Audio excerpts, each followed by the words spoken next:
Hello everyone! Another day, another video. So ayun nga, mami, kakagising ko lang and it's already 12 PM. Nako, kung nasa parents house pa ako nito, mapapagalitan na naman ako ng nanay ko. Feeling mayaman daw ako. Nakakamiss din minsan yung mga sermon nila, no? At kapag di ka nagligpit ng higaan mo, wala kang mararating sa buhay. Kasi tamad ka, nakakamiss din yon, no?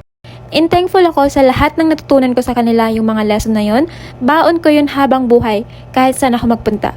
Siguro nga tinuruan nila tayo ng mga yon para hindi tayo mahirapan pag mag-isa na tayo. So ayun nga, bumangon na agad ako, binuksan ko yung pintana para makalanghap ng hangin.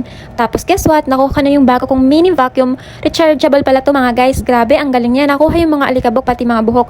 Try nyo na rin to guys, visit nyo lang ang aking TikTok channel kung gusto nyo bumili. So ayun guys, I remember 1 year ago, isang maliit na boarding house lang inuupahan ko, isang kwarto lang. Sino ba naman mag-aakala na makakapag-condo ako, diba?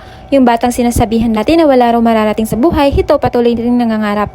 At ginawa ko tong video na to para sa mga taong nangangarap din na katulad ko. Huwag kayong susuko dahil balang araw bigla na lang kayo magugulat dahil ibinigay na sa inyo yung pinangarap nyo. Pero sana pagdating nyo doon, huwag kayong magiging mayabang kasi ang mga bagay mabilis lang mawala.